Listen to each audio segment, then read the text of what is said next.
Hello, everyone. This is Liz. Welcome back to Monday, meaning we're doing another director day, a little retrospective. And as it is October, I am going to continue talking about directors that were influential to horror. Um, and who knows, that might continue into November because there's a lot of them. But today we're talking about Wes Craven, who is probably one of the most well known names in horror. Horror is one of those genres where it's very popular, but it's one of the cheapest genres to produce. So there's a lot of directors who will like do it just for hire to get paid. But there are very few directors in horror who are like at Steven Spielberg level. It's Wes Craven. I would say arguably it's just Wes Craven and George Romero. There might be a third person I'm thinking of, and the fact that I can't right now is killing me. Alfred Hitchcock. There we go.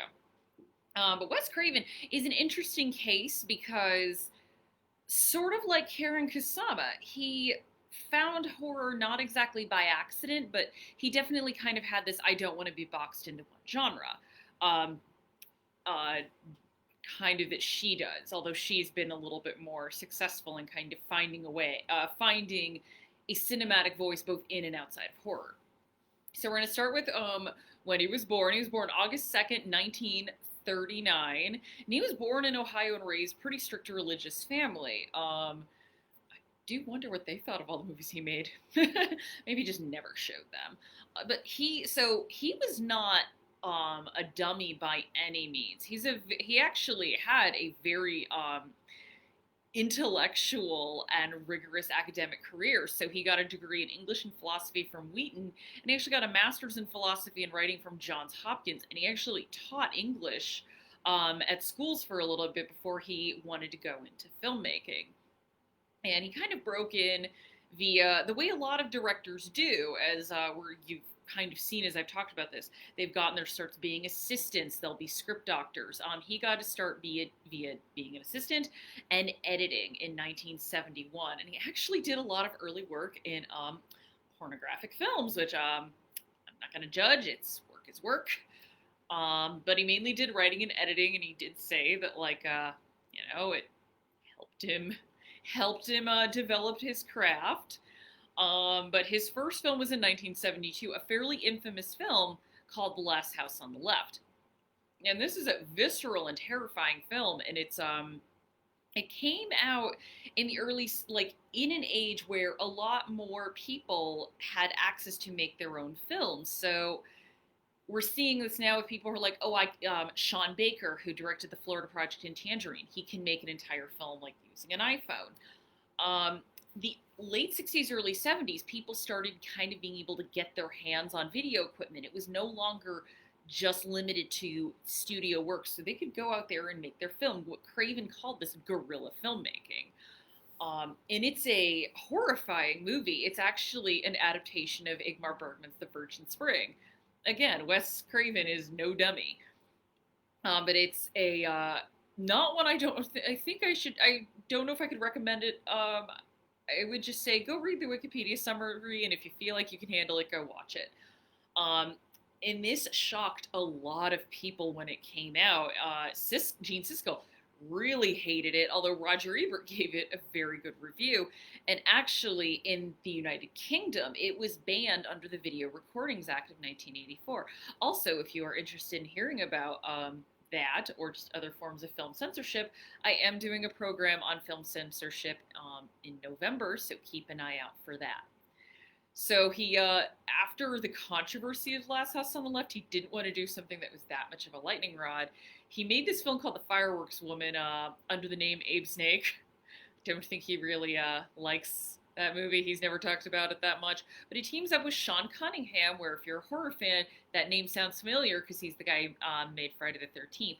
And they made The Hills Have Eyes, which is kind of a survival horror where a traveling family runs into, mutated cannibals in the desert and they have to fight for their lives. It's a very, both of these movies are very of the 70s. Last House on the Left is actually a very extreme reaction to the violence people were seeing on their screens from Vietnam, the end of the hippie era, and also kind of the violence that we saw with Charles Manson murders. And then you have The Hills Have Eyes, where it's this idea of this nice domestic family just being torn apart. If there's one thing I will always give him, he is someone who tries to have something more. I would actually compare him a lot to Jordan Peele, where he's someone who wants to have some more intellectual heft to his film.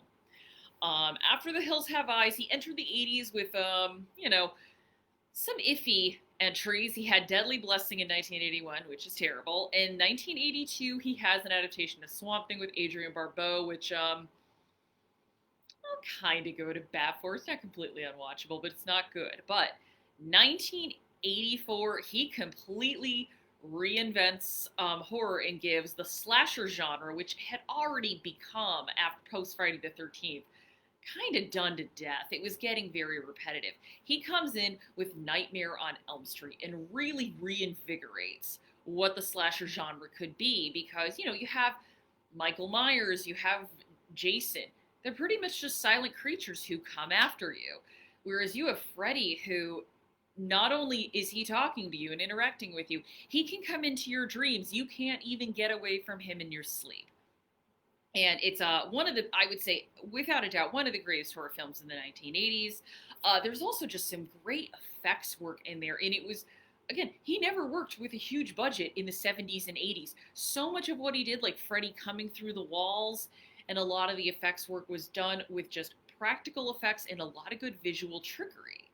And, if you know anything about Nightmare on Elm Street, you know that launched an entire genre. Some good, some bad. I'll stick at that. Some good, some bad. I actually think the first three are pretty good. New Nightmare is pretty good. Other ones are bad, and don't watch the remake. It's terrible. He follows it up, unfortunately, with this film called Deadly Friend, which he actually wanted to make. He wanted to get away from horror. He wanted to make something a little bit more like Real Genius, and the studio wanted a horror movie. And when you watch it, it is just a really weird mishmash. And you could just tell, like, behind the scenes, Wes Craven wasn't happy with this. And so this is where he kind of starts to get a little mad that he has been just pigeonholed into the horror guy. But he then starts to pivot in a really interesting way to try to bring, again, social issues to horror, or try to tell different types of horror stories. 1988, very underrated film of his is Serpent and the Rainbow, which is an adaptation of the Wade Davis book of the same name.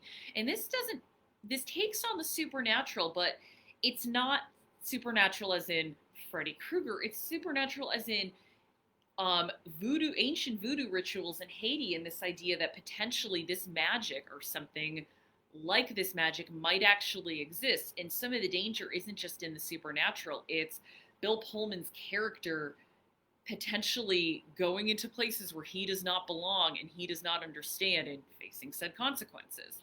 And then in 1991, he has The People Under the Stairs, which is also a pretty socially themed horror movie, which takes on stuff like, class warfare and gentrification. Again, not that horror has never been political. It was political before Wes Craven. All films are political, but he is someone who I think he saw, he's like, okay, I'm stuck as the horror guy. What can I do? He decided to try again, make smarter horror movies. And then he kind of has a return with Scream in 1996. Again, he has New Nightmare, which is somewhat successful, and then Vampire in Brooklyn, which is unsuccessful. But Scream, he decides to return to the slasher genre, and again, once again, completely giving a shot of life to it. So he now creates this slasher film where the teenagers know what's happening. They know these rules. They've seen all these movies. It is something where it is self-referential, but it's not so meta it completely collapses upon itself. And there are still great moments of genuine terror, like the opening scene with Drew Barrymore. So after Scream, he directs all 4 of those movies. He actually does get to make non-horror films. He directs a segment of Paris Je t'aime. He directs Red Eye, which is kind of horror. It's more of a thriller, but it's definitely, if you've seen a lot of Wes Craven's work, it is more in line with something like, say, Serpent and the Rainbow than Nightmare on Elm Street. And this will win you a bet in a bar. He directed a Meryl Streep movie. He directed Music of the Heart with Meryl Streep and Gloria Estefan. I kid you not, it's on IMDb. His final film is in 2011, Scream 4, which is good because, you know, the aughts, he had a couple of misfires, My Soul to Take and Cursed being two big ones. Um, and on August 30th, 2015, he passed away of a brain tumor. And he was remembered as being a good director, a good collaborator, and a very kind person. Also, fun fact, he was a birder. And again, he just wanted to be more than just a horror director, but he revolutionized horror in his own way. And that is why I would say he's an important director, because when he came along, both in the 70s, the 80s, and the 90s, horror was in kind of a stagnant place. Horror was starting to get very, I would say, high profile in the early 60s, but we still had, because we had Night of the Living Dead come out, we had Rosemary's Baby, so there was still this independent filmmaker streak, but there was something very visceral and real and very dangerous about Last House on the Left. And, you know, for whether you like that movie or not, he provided, he showed a lot of people that, yes, you can do this as well. And definitely gave rise to a whole lot of exploitation filmmakers. And in the 80s, again, the slasher genre had become so boring just 4 years after Friday the 13th hits, and he comes in and says, okay, well, why don't we add a different dimension to it? And 1996, horror really had kind of just wasn't good. It wasn't good at the box office. There really weren't any fresh ideas, and comes in with Scream, and again, gives us something completely new.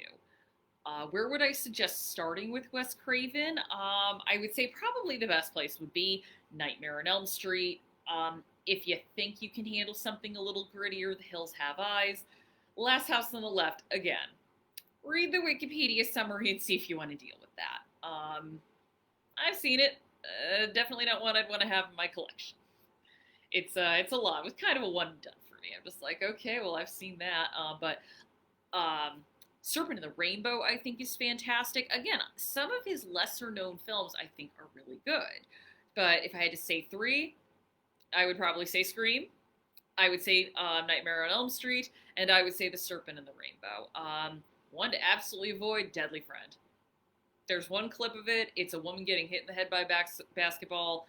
It's on YouTube. That's all you gotta watch. Just do not bother.